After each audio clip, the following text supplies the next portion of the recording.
아, 마나미, 왜 이러는 거야?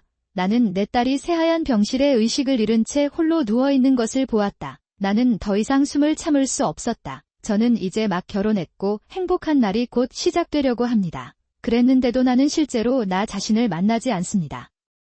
딸아이가 집 계단에서 넘어졌습니다. 그는 의식이 없습니다. 머리에 감은 붕대가 아프고 팔다리에 멍이 들었습니다. 엄마 미안하지만 집에 더 빨리 왔더라면 좋았을 텐데요. 딸의 남편 유타의 가슴 아픈 울음소리가 울려 퍼집니다. 딸과 그 남편은 집에서 멀리 떨어져 살고 있습니다. 왜냐하면 나는 특정한 곳에 마음을 두었기 때문이다. 요즘 우리가 한 번도 본 적이 없는데 이렇게 동창회를 하게 되다니 너무 억울해요. 계속 떨어지는 눈물을 닦을 시간도 없고 계속해서 얼굴을 피로 덮은 채 잠을 자고 있습니다. 마나미를 내려다보며 하나님, 이 아이를 도와주세요. 하늘은 내 남편은 물론 내 딸까지 빼앗아갈 예정입니까? 나의 간절한 애원에 마나미는 대답하지 않았다. 남편이 죽은 지 몇 년이 지났나요? 나의 외동딸 마나미가 막 태어났습니다. 당시 남편의 갑작스러운 죽음의 고도 없이 일어난 최악의 일은 내 인생을 180도 바꿔놓았다. 그것은 당시 저는 그 사실을 받아들이지 못하고 밥도 먹지 못했습니다. 나는 단지 헤매고 있었다. 하지만 나를 알고 지지해주신 분은 바로 어머니였습니다. 우리 어머니는 밝고 긍정적인 분인데 어머니가 가장 좋아하는 말은 모든 것이 괜찮을 것이다이다. 부정적인 생각에 빠질 것 같은 순간에도 그는 바로 나를 끌어당긴다.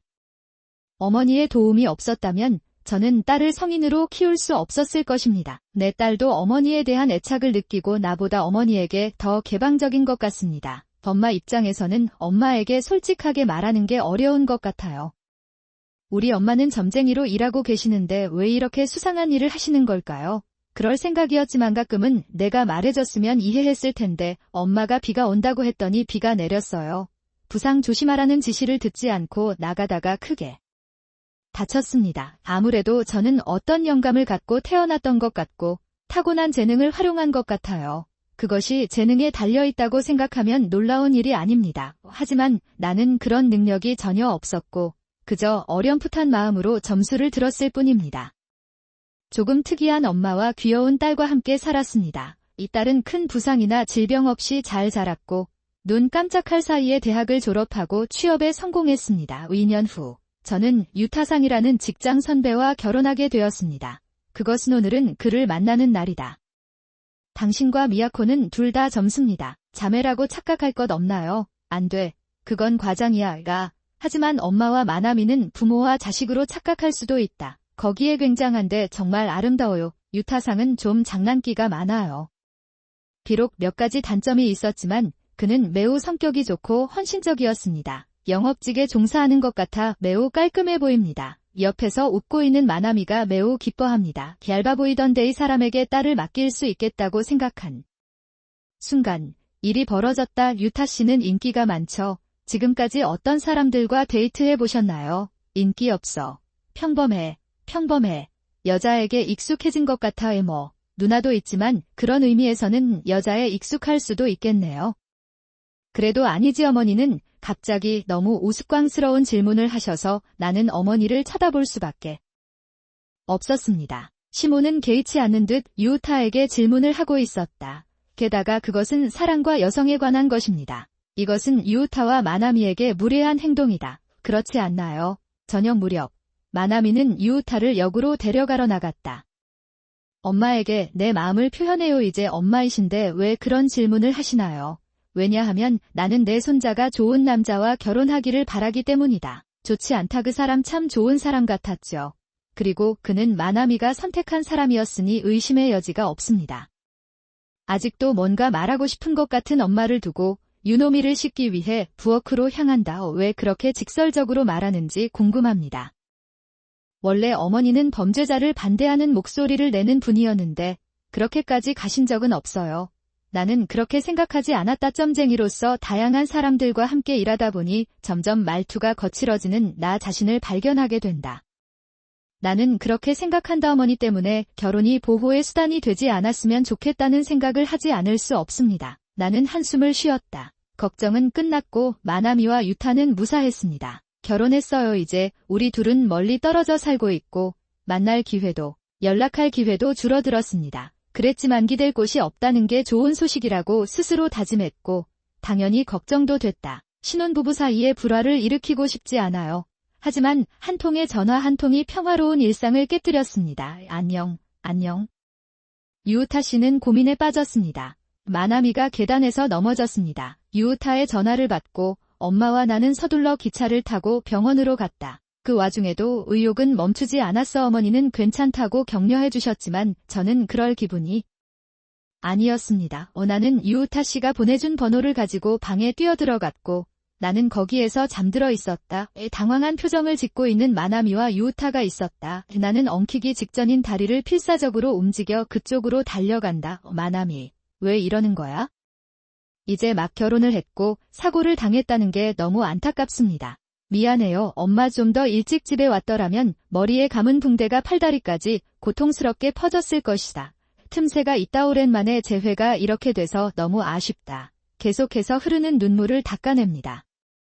나는 그것을 감당할 수 없다. 나는 머리카락이 피로 뒤덮인 마나미를 내려다본다. 하나님, 이 아이를 도와주세요. 하늘이 남편은 물론이고 딸까지 빼앗아갈 생각인지 궁금합니다. 남편이 죽으면 이렇습니다. 새하얀 얼굴로 침대에 조용히 누워있던 그때가 떠올랐다. 호흡이 얕아지고 어깨가 완전히 패닉 상태에 빠졌습니다. 유우타는 어머니를 부드럽게 만졌습니다. 의사가 내 생명에는 위험하지 않다고 하더군요. 정말 그렇습니다. 다만 언제 깨어날지 모르니까 그 말은 아직 해결은 안 됐는데도 마음이 편해요. 적어도 나는 최악의 상황을 면했다. 너무 빨리 다 사라져서 당황스럽네요. 나는 눈물을 닦으며 씻으러 간다고 말하고 방을 나갔다. 나는 내 뒤에서 유타가 필사적으로 어머니에게서 멀어지려고 노력하고 있다는 것을 완전히 알아차렸다. 지속되지는 않았어. 3주가 지난 지금도 마나미는 여전히 자고 있습니다. 한동안 안심이 되었지만 사실 깨어나지 않는 것 같아 불안했습니다. 있었다. 첫 주 동안은 매일 병원을 다녔지만 아르바이트나 집안일을 할 시간이 없었다. 되다 부족하지 않고 빈도를 줄였습니다. 마나미는 정말 괜찮아. 이런 생각을 하며 빨래를 개고 있는데 어머니가 집에 오셨다. 늦지 않았어. 아침부터 나갔어. 응. 대신 내일 보러 갈게. 위해. 그럼 유타 씨에게도 연락해주세요. 괜찮아. 걱정하게 만드니까 그만둬. 엄마는 그렇게 말하고 방에 틀어박혀 있었어요. 내일이 평일이라 우리는 거기로 가려고 하는 게 사실이에요. 내가 그에게 말하면 그 사람도 올지도 몰라요. 마나미와 단둘이 될 뻔했는데도 불필요한 관심을 기울이게 만들고 있다. 차라리 그게 낫겠다는 생각이 들어서 아무 말도 하지 않고 그 사람을 만나러 가기로 했습니다. 나는 어머니와 함께 익숙한 병원에 도착했고 서둘러 병실로 향했다. 문을 열자 유타 씨가 등을 구부리고 마나미를 뚫어지게 쳐다보고 있었다. 그러나 그것은 나를 알아차린 듯 서둘러 엉덩이를 들어 올렸다. 안녕하세요. 유타 씨, 직업이 무엇인가요? 아니요. 그다지 많지는 않습니다. 유타의 말에 따르면 마나미는 매우 위험한 상태에 있다고 한다. 이송 당일 진단 결과 생명에는 위험이 없지만 초기 추정으로는 생명에는 지장이 없다는 진단이 내려졌습니다. 그는 오랫동안 의식을 잃은 상태였다고 한다. 의사로부터 소식을 들은 유타는 서둘러 병원으로 달려갔다. 노다 그렇게 그런 말을 기대하지 않았기 때문에 다른 말을 할 수 없었습니다. 당신은 정말 활력이 넘칩니다. 마나미 아직 미래가 있는데 왜 이런 일이 일어나는 걸까요? 내가 떨고 있을 때 뒤에서 따라오던 어머니가 한 발짝 앞으로 나섰다. 그대로 유타 씨에게 손가락을 겨누세요. 마나미는 그게 다 이 사람 잘못이라고 하더군요. 어머니의 얼굴과 목소리는 모두 심각했다. 그러다가 유타 씨를 보니 얼굴이 창백했어요. 나는 그것이 사실이라는 것을 믿을 수 없었다. 내가 심호흡을 하고 있을 때 유타가 의자에서 일어났다. 좋은 징조입니다. 나는 내 아내를 이렇게 대할 수 없다. 물론 무례한 정도에는 제한이 없습니다. 마나미 할머니인데도 예절이 뭔지 모르시나요? 그럼 마나미에게 물어보자. 유전혀 받아들일 수 없었지만 시야 가장자리에서 뭔가가 움직였다. 사실이야. 나에게 상처를 준 건 유타였어. 이 마나미는 상체를 들고 우리를 똑바로 바라보고 있었다. 아, 일어났구나. 거짓말임에 틀림없어요. 왜? 나와 유타는 불안한 목소리를 냈지만 엄마와 마나미는 전혀 놀란 기색이 없었다. 얘 무슨 일인지 보려고 어머니를 바라보자 어머니는 천천히 입을 열었습니다. 마나미는 어제 잠에서 깨어났는데 여의사인 남편이 그 사실을 말해줬다고 한다. 분명히 그는 어머니에게 먼저 전화를 걸었습니다. 어머니의 점술의 고객인 것 같고 어머니를 매우 신뢰한다. 어머니는 마나미에 대해 자주 이야기하셨고 사진까지 보여주신 것 같다. 남편은 마나미가 들어와서 유우타와 접촉을 했을 때 놀랐다고 한다. 자신에 대한 불신을 느낀 남편이 먼저 어머니에게 연락을 하게 됐다. 그리고 유우타 씨에게는 잠에서 깨어났다는 사실을 알리지도 않은 채 인간처럼 행동했습니다. 그런 것 같습니다. 잠깐만요. 상황을 볼 수가 없어요. 우리 엄마가 왜 그랬어요? 유타 씨는 마나미의 남편이에요. 믿기지 않으실 수도 있겠지만 마나미가 병원에 입원한 그날부터였습니다. 마나미는 오랫동안 내 꿈에 나타났어요. 도와주세요. 오바짱, 내가 넘어진 데에는 이유가 있지. 그렇지. 마나미는 사고에 대한 진실을 말하기 시작했다. 그날 마나미가 퇴근하고 집에 돌아오자 유우타와 그의 바람피는 파트너는 침대에 누워있는 것 같지만 그들은 완전히 옷을 벗고 도망갔습니다. 상황이 이러니 어쩔 수 없었다고 한다. 마나미는 너무 놀라서 움직일 수 없었고 유타는 당황해서 변명을 했습니다. 바람을 피운 파트너는 이것을 보고 분명히 분노하여 방에 있는 모든 것을 던지기 시작했습니다. 난 당신이 더 어울리는데 당신이 불쌍해서 결혼했어요. 당신은 못생겼어요. 그것은 나는 예뻐서 더 사랑받는 나. 같은 욕설을 하면서 마나미는 더 이상 참지 못하고 미끄러진 듯 방을 뛰쳐나갔다. 유타는 자신이 가해자가 되는 것을 피하기 위해 즉시 구급차를 불렀다. 그것은 당연히 구급차가 집에 도착했을 때 바람을 피운 파트너는 아마도 떠났을 것입니다. 일입니다. 전 남자친구에 대한 감정이 여전히 남아있다면 정말 역겹습니다. 너무 한심해서 웃긴데 최근까지 나고야 가문의 집이었던 결혼식장에서 갑자기 긴장되네요. 햇볕이 잘 드는 자리에 맞게 입힌 기모노의 변형 얼룩이 퍼지고 있습니다. 이 기모노는 어머니의 가장 중요한 옷임에도 불구하고 나는 너무나 충격을 받아 정신이 멍해졌습니다. 주변 사람들이 난리를 피우는데 이긴 듯 웃고 화를 내는 여동생을 공격할 여유조차 없다. 장소에 대해 물었습니다. 서둘러 근처 화장실로 가서 화장실 거울의 먼지를 확인했습니다. 가슴부터 벨트까지인가요? 잔혹한 붉은 얼룩이 생겨 아름다운 냄새를 물들였습니다. 기껏해야 이런. 내 마음의 기억은 그 온화한 미소가 짓밟힌 것 같았고 나는 분노가 극에 달했다. 도달하다 자기 생각만 하던 여동생과 그와 호흡이 잘 맞고 잘 어울리는 여동생의 남편에 나는 결코 당신을 용서하지 않을 것입니다. 이 나이엔 꼭 입게 해줄게. 내 이름은 나오코야.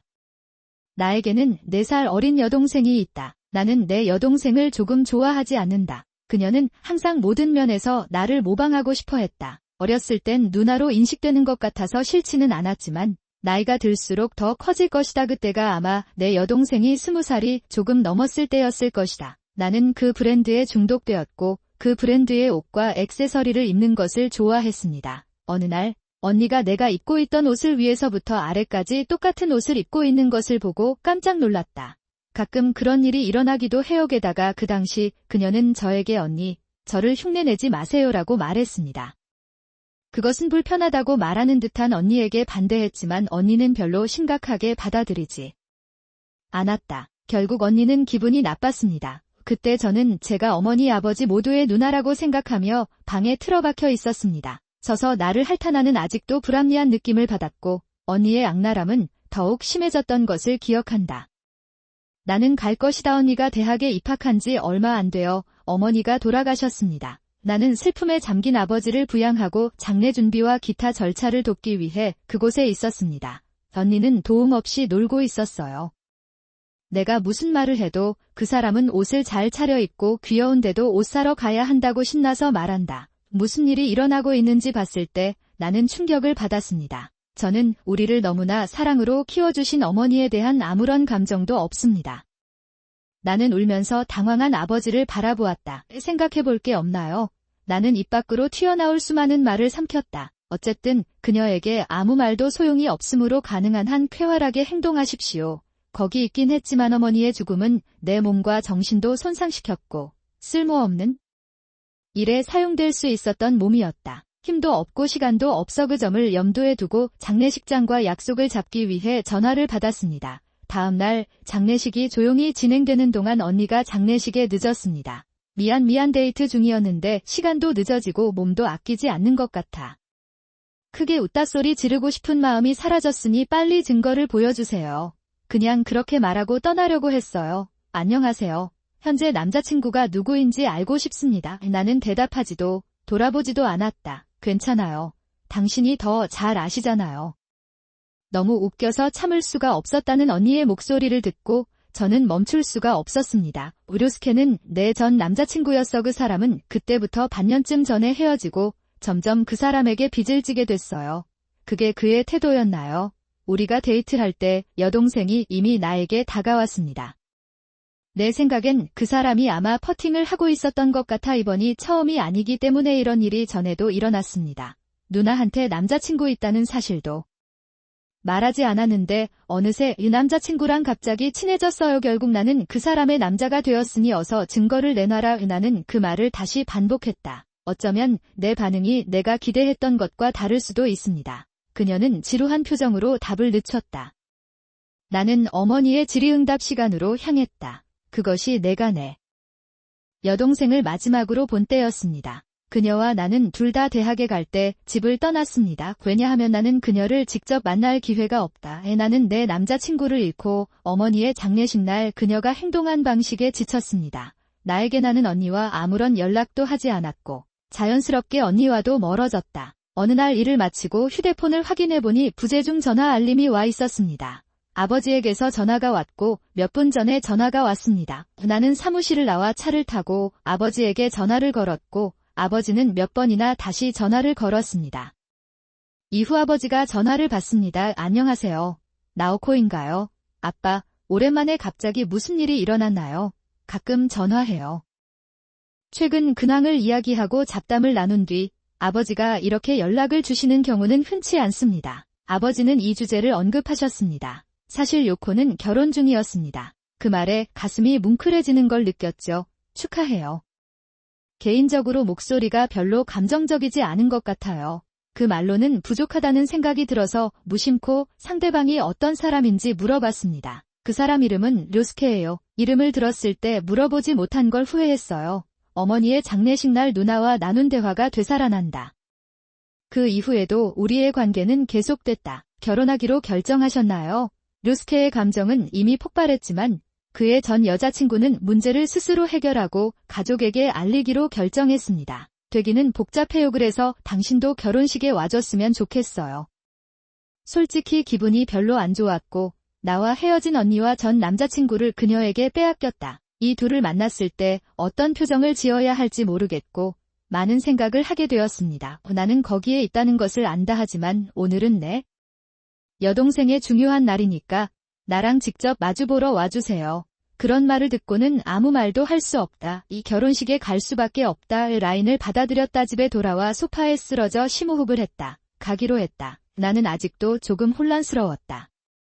나는 어쩔 수 없이 아버지에게 다시 전화해서 결국 그만두겠다고 말하고 싶다. 견디다 이런 일이 계속되면 내 생각이 내가 좋아하지 않는 생각, 싫은 일로 변할까봐 두렵습니다. 나는 잘 앉아서 모였습니다. 언니나 전 남자친구를 만날 생각만 하면 안 돼요. 다른 것을 생각해 보십시오. 먼저 결혼식에 어떤 옷을 입을지 생각해 보세요. 거기에는 파티 드레스가 있습니다. 그 이후로 살이 많이 쪘기 때문에 더 이상 입지 못할 가능성이 크다. 이 무슨 일인가 싶어 서랍장에 손을 얹다가 갑자기 멈춰섰다. 서랍장 상단에는 안에 들어있던 종이 포장지를 꺼냅니다. 내가 입는 유일한 시간입니다. 패키지를 열면 눈부신 자수가 돋보이는 고급 기모노가 드러납니다. 천을 들어 올리다 전신 거울을 보고 몸 앞쪽으로 맞춰봤습니다. 이것은 어머니의 기모노입니다. 기모노를 입을 기회가 거의 없어서 결국 옷장 속에 오두막이 되고 만다. 게다가 이모님께 이걸 받았을 때 굉장히 비싼 기모노라 취급에 조심해야 했어요. 완료하세요. 제가 포함됐다고 해서 버릴 수가 없었기 때문에 이번이 좋은 기회였습니다. 그럴 수도 있지. 비록 우리 사이에 균열이 있지만 내 여동생 역시 우리 엄마의 아이이고 엄마에게 그 아이의 좋은 모습을 보여주고 싶다. 기모노를 입기로 결정했어요. 나는 그리고 사계절의 날에는 신랑이 입장할 수 있도록 예배당 자리에서 기다리고 있겠습니다. 사계절이 시작되기 전에 인사를 했어야 했는데 어쩔 수가 없네요. 도저히 그럴 수가 없어서 결국 서로 얼굴을 마주하지 못하게 됐어요. 딱히 할 일도 없는데 엄청 떨리네요. 이 순간에도 여전히 떨립니다. 나는 그것을 할 수 없었다. 목사님이 신랑의 아버지가 교회에 들어오신다는 소식을 들었을 때 내 감정은 허사였습니다. 예배당에서는 엄숙한 노래가 연주되기 시작했고 천천히 문이 열렸습니다. 하얀 드레스를 입고 행복한 표정을 짓고 따뜻한 햇살을 등지고 안으로 들어오는 두 사람. 활짝 웃는 여동생. 내 옆에는 전 남자친구가 있었다. 오랜만에 뵙는데 얼굴이 조금 더 성숙해 보이더라고요. 그 모습을 보니 마음이 조금 덜 불안해졌습니다. 내가 당신을 미워해서 헤어진 건 아니었어요. 연인이 아니더라도 애틋한 마음은 남아요. 건강해 보여서 참 좋은데 서약을 하는 그들의 모습을 따뜻하게 지켜보며 생각했습니다. 나는 의식은 순조롭게 진행되었고 얼마 후 케이크인 홀이 완성되고 간이식이 시작되었습니다. 테이블 라운드가 시작되고 언니와 료스케가 각 테이블에 인사를 하기 시작했습니다. 모든 단어를 머릿속으로 정리하다 보니 또 조금 긴장이 됩니다. 내가 앉아있던 테이블로 그 사람들이 다가왔다. 내 여동생이 올 줄은 몰랐어. 요 두 분 모두 축하드립니다. 조금 어색했지만 축하의 마음을 제대로 전할 수 있었습니다. 완료되었습니다. 그렇죠. 행복한 두 사람에게 보내고 싶다면 굳이 단어를 찾을 필요도 없죠. 이자와자와 이치마츠의 과거는 제쳐두고 축하할 때가 되면 축하해도 괜찮습니다. 오랜만에 뵙는 것 같아서 생각해보니 료스케와 자연스럽게 이야기를 나눌 수 있었어요. 료스케는 나를 위해서 아래로 바라보며 미소 지었다. 기모노가 너무 아름다워서 믿을 수 없었습니다. 감사합니다. 오랜만에 듣는 목소리에 나는 미소를 지었다. 어른이 되었지만 미소는 예전과 변함이 없어 조금 이상했다. 말을 주고받으니 마음속에 맴돌던 모든 불안이 사라졌습니다. 사라졌다. 정말 언니가 된다는 게 좀 이상한 것 같아요. 그 순간 여동생은 웃고 있었는데 갑자기 진지한 표정을 짓더니 무슨 일이냐고 묻더군요. 나에게 말문이 막혔다네. 여동생이 나에게 뭔가를 던졌고 얼룩이 내 테이블에서 떨어졌습니다. 행사장 곳곳에 퍼져 잠시 동안 조용했습니다. 내 여동생은 자기 손에 있는 것이 와인 잔인 것을 알아보고 그것을 나에게 걸었습니다. 아까 드린 레드와인이에요. 나는 누군가의 남편을 놀리는 것이 역겨운 일이라는 것을 알고 있습니다. 아직 처음부터 다듬어지지 않은 상태라면 정말 역겹습니다. 너무 한심해서 웃기네요. 언니의 말이 내 머릿속에 잘 들어오지 않아 머릿속이 하얗게 변했다. 어머니의 헌신을 믿을 수 없다는 듯 언니의 얼굴을 바라보자 언니는 승리의 화를 내며 웃었다. 하지만 지금은 공격할 시간도 없어서 앞에 서 있는 여동생과 그 남편을 옆으로 던져버립니다. 주변이 소란스러운 가운데 나는 행사장을 뛰쳐나왔다. 서둘러 근처 화장실로 가서 화장실 거울의 먼지를 확인했습니다. 가슴부터 벨트까지인가요? 잔혹한 붉은 얼룩이 생겨 아름다운 사케를 물들였습니다. 나는 그것을 흉내내며 떨리는 손을 꼭 잡았다. 나만 그렇다면 괜찮습니다. 나 자신을 용서할 수 없어도 중년의 공격을 외면하지는 않을 것이다. 할 수 있지만 이 기모노는 어머니가 선택한 것이었습니다. 한때 어머니가 소매를 통해 나에게 물려준 소중한 것입니다. 그리고 이런 끔찍한 일을 저지르다니 그 부드러운 눈빛의 미소에 내 마음의 기억이 짓밟힌 것 같은 느낌이 들었다. 이뿐만 아니라 내 여동생도 내 여동생이었다면? 료스케도 료스케일 것이다. 그녀가 행사장을 뛰쳐나가는 그 순간 료스케도 료스케일 것이다. 곁눈질로 나는 그녀가 자신의 여동생을 동정하며 웃고 있는 것을 보았다. 그 사람이 그런 사람인지 전혀 몰랐고 잠시라도 그 사람을 사랑하고 있다는 생각이 들었습니다. 내 자신이 부끄럽다 당황스러워진다. 나는 그 사람들을 더 이상 가족으로 생각하지 않습니다. 그들이 나에게 무슨 짓을 하면 나는 그들에게 보복할 것입니다. 두 배로 되돌려 의욕을 주듯 거울에 뱉어봐. 언니의 결혼식에서 나는 기모노에 묻은 얼룩을 누르고 있던 손수건을 잡기 위해 손을 뻗었다. 며칠 후 나는 휴대폰으로 예상치 못한 전화를 받은 사람이 누구인지 확인하고 통화 버튼을 눌렀다. 대답했다. 언니, 이게 무슨 말이에요?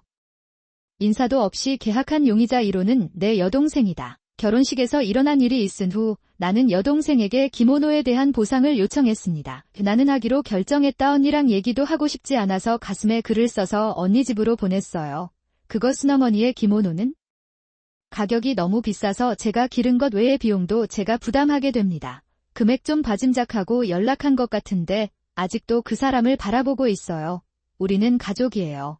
그렇죠. 왜 그런 끔찍한 일을 하려는 거죠? 그 말이 내 머리를 강타했다. 피가 나왔다. 가족끼리도. 데이트니 뭐니로 어머니의 장례까지 미루게 되었는데 무슨 말을 하는 거야? 편할 때 가족을 그냥 버리지 마세요. 내 여동생은 내 토성을 무서워했을 것입니다. 더 이상 할 말이 없어요. 나는 료스케에게 말하겠다고 입을 다물고 전화를 끊었다. 무슨 소용이 있을까요? 유치하게 버리는 대사가 조금 걱정됐는데 당시에는 별 생각 없이 듣기만 했어요. 그래서 쉬는 날 나는 근처 슈퍼마켓에 쇼핑을 갔다. 도보로 10분도 채 걸리지 않는 거리이므로 운동하기 싫다면 항상 걸어가는 것이 좋습니다. 나는 하고 있다. 나는 조금 과하게 산 물건들로 가득 찬 가방을 들고 서둘러 다시 길을 나선다. 갑자기 내 앞에 그림자가 나타났다. 길에서 시선을 들어보니 한 번도 본 적 없는 남자가 있었다. 나를 내려다보며 내가 혼란스럽게 서 있을 때 세 사람과 비슷한 두 사람이 모퉁이를 돌아서 더 왔습니다. 남편이 나타났고 나는 즉시 5명의 불쾌한 남자들에게 둘러싸여 있었습니다. 그곳에는 몇몇 아이들이 있는데 리더로 보이는 남자가 나에게 말을 걸고 있다. 나는 위험에 빠진 것 같아서 조용히 뒤에 하지만 그렇습니다. 라고 대답했습니다. 나를 바라보며 웃는 얼굴로 주위에는 아무도 없고 어쩌면 그것이 그들이 노린 것일 수도 있다. 당신은 여동생을 괴롭히는 것을 좋아하는 것 같아서 우리는 복수를 하러 왔습니다. 나는 그것을 얻었다. 주변 남자들은 리더가 이런 말을 하면 하듯이 웃기 시작한다. 아무 말 없이 그들을 바라보았다. 아마도 그 사람은 그런 태도가 마음에 들지 않았기 때문에 사람들 중 한 명이 나에게로 돌아섰을 것입니다. 난 뭔가 말할 수 있어요. 근처 도력에 주먹을 날린 남자는 아마도 생각보다 많이 아팠을 것이다. 저주하지 마십시오.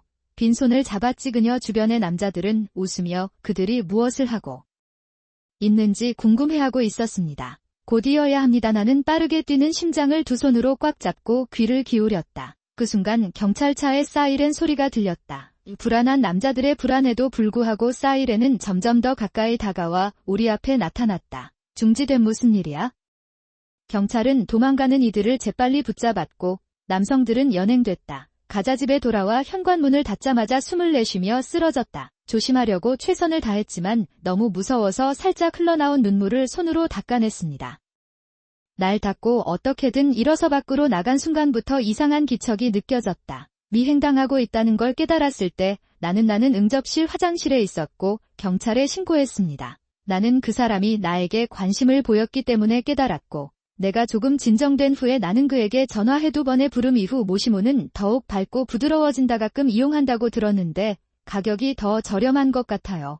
나는 그렇게 생각했다. 이거 가짜인가요? 어떻게 사용하나요? 단어를 미리 녹음해 고객이 볼 수 없는 곳에서 재생해보세요.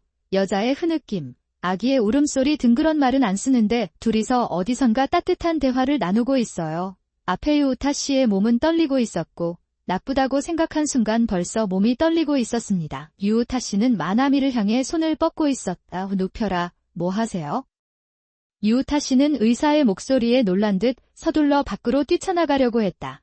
그런데 덩치 큰 간호사가 와서 유우타를 끌어내렸습니다. 기다렸다. 경비원이 그를 따라왔고 요어터는 땅에 쓰러졌습니다. 유우타는 나를 노려보며 혀를 찼다. 어머니는 유우타에게 가서 목소리를 높였다. 이 게이 남자가 내 귀여운 손자를 비하하기에는 100년은 이르다. 나오세요. 엄마가 비명을 지르는 걸 처음 봤어요. 그리고 기침이 사라진 듯한 마나미는 얼굴을 가리고 울기 시작했다.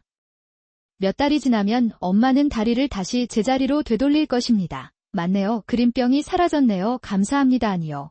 처음에는 놀랐지만 이 힘은 꽤 유용합니다. 후유증도 없고 괜찮네요. 퇴원 후 마나미는 신비한 힘에 눈을 뜬다. 영혼을 볼 수 있는 것이 아니라 인간이 들을 수 없는 소리나 부유하는 대기 같은 것을 감지할 수 있게 된 것입니다. 이제 내가 할 수 없었던 일을 이해할 수 있을 것 같습니다. 하지만 솔직히 말해서 병실을 처음 본 이후에는 잘 이해가 되지 않았습니다.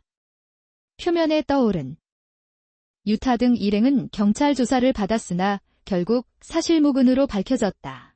타모노 마나미는 변호사를 고용해 두 사람을 고소하기로 결정했다. 물론 이혼 절차도 잘 진행됐다. 유타와 약혼자 부모님의 집과 직장, 그는 또한 내용 증명을 제출했습니다. 양현의 부모가 의사의 부담을 떠맡고 유타도 보상으로 상위권에 오른 것 같다. 각 가정에서도 손을 만졌다고 합니다. 부상설에 대한 소문이 직장까지 퍼졌고 두 사람 모두 자진 사퇴했다. 등장 파트너는 유타였다. 그 사람에게 책임을 지라고 말해 유타는 여러 차례 경찰에 쫓기며 치료를 받아야 했던 것으로 전해졌다. 떠오른 상대방의 모습에 나는 겁이 났다. 집 밖으로 한 발도 나오지 못한 마나미에게 무슨 일이 일어났는지 생각해보면 그게 다다 책임을 져야 한다. 마침내 우리 집에는 평화가 찾아왔고 새 여성의 삶은 다시 정상으로 돌아왔습니다. 무엇이 바뀌었나요? 그러고 보니 마나미는 어머니 밑에서 점술 수업을 시작했다는 걸까요? 이 아이는 꽤 똑똑해요. 다음에는 고객의 운세를 점쳐보세요. 정말 믿을 수가 없어요. 조금 더 응원해주시면 좋을 것 같아요. 마나미가 볼을 부풀리는 것은 에너지의 표시입니다.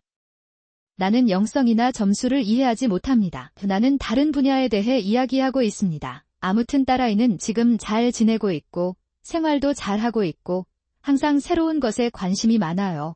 다음 생에도 앞으로 나아가려고 노력 중이야. 그거면 충분하지 않아. 그럼 나는 마나미의 1호 고객이 되겠습니다. 괜찮은지 궁금해요.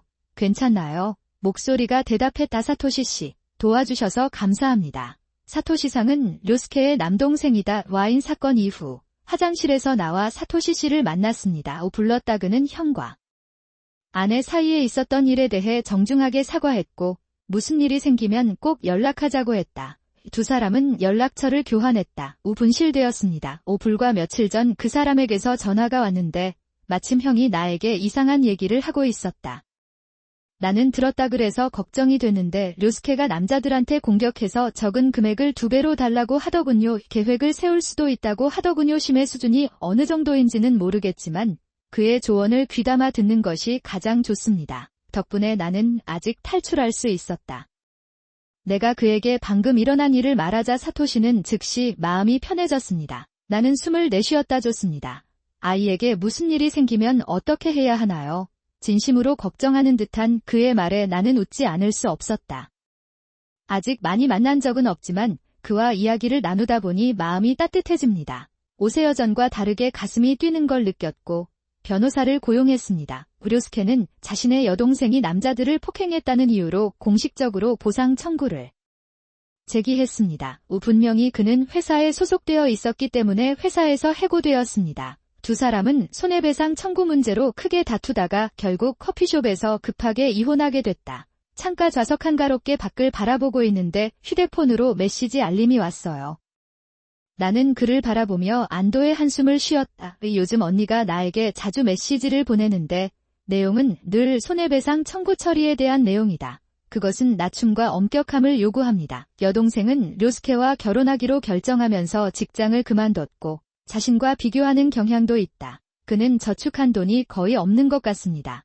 이렇게 약하고 뻔한 변명을 들어도 나는 그것을 일축한다. 그녀는 아마도 이것에 대해 조금 생각할 것입니다. 평소와 똑같은 대답을 하고 고개를 들자 마을 사람이 나를 향해 걸어오고 있었다. 계속 기다리게 했어. 나는 당신을 기다리게 만들었습니다. 첫 방문 이후 나는 사토시와 개인적으로 연락을 하기 시작했다.